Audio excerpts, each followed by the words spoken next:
What if everything you've been told about starting a business is wrong?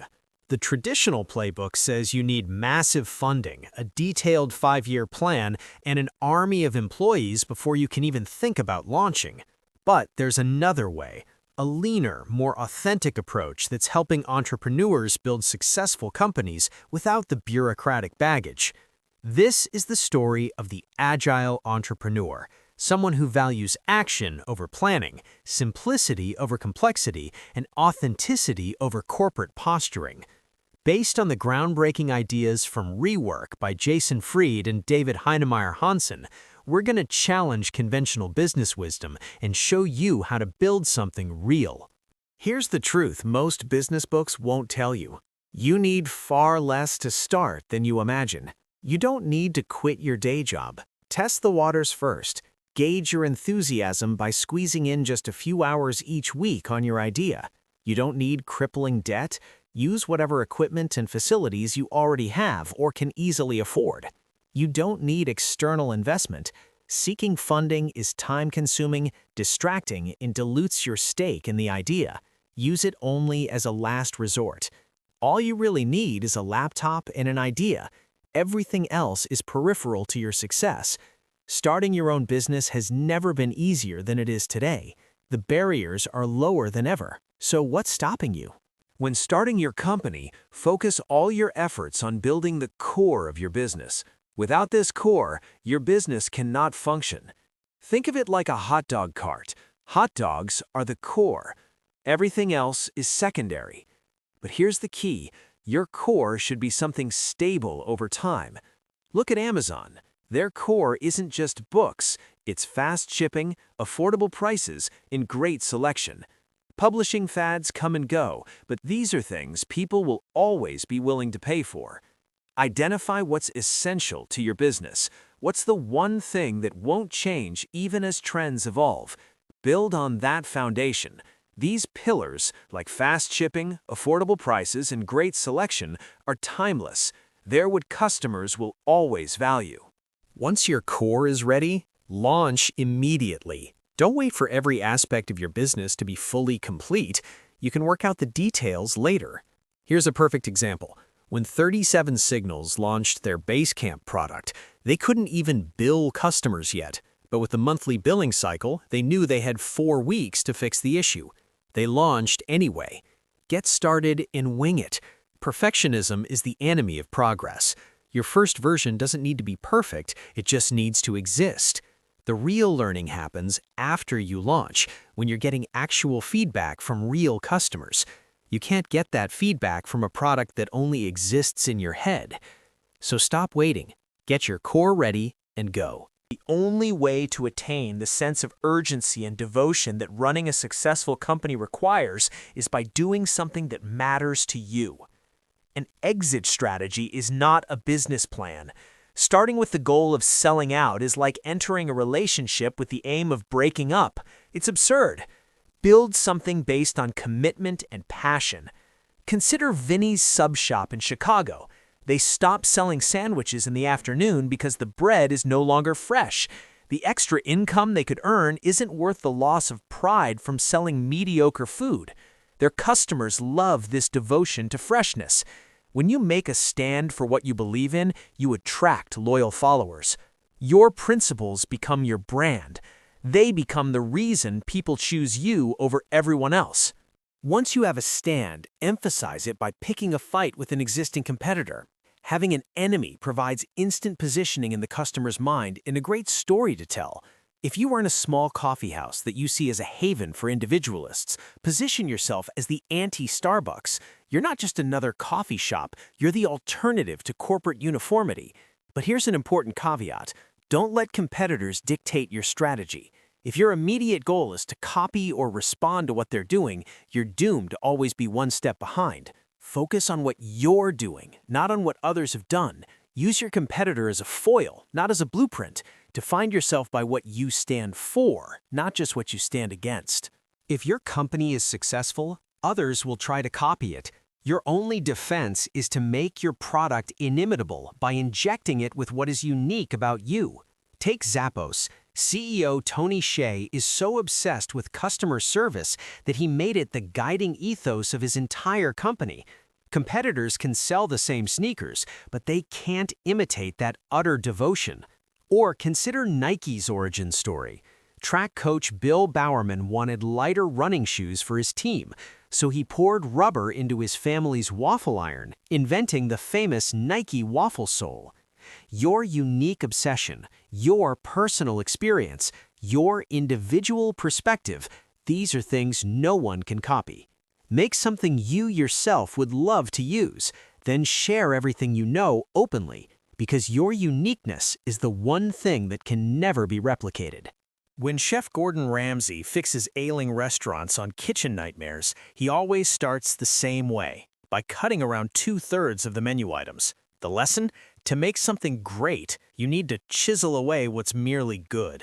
If your competition offers a product with lots of features, don't try to one-up them by offering everything they do plus more. Instead, offer less. Make your product simpler and easier to use.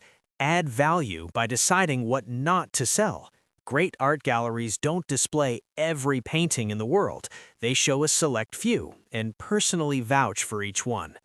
The rule is simple. Say no to new feature requests at first. If an idea is truly important, it will keep coming up so often you can't ignore it.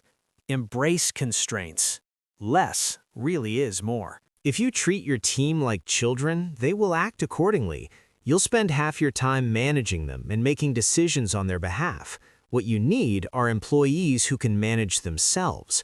And such individuals only thrive in environments built on 3 pillars: trust, autonomy, and responsibility. Communication matters too. Avoid abrasive, value-laden words like need, must, and can't. They imply judgment and kill discussion.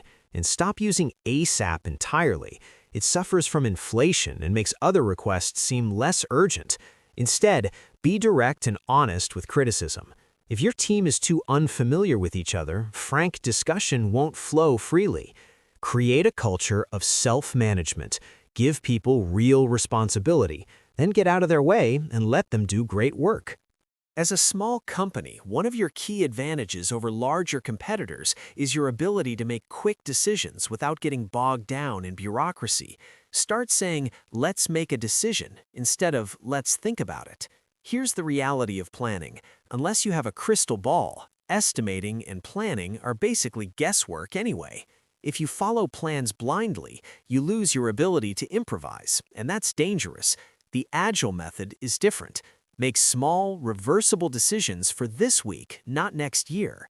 Chop big estimates into manageable chunks, weeks, not years. The impact of being wrong becomes far smaller.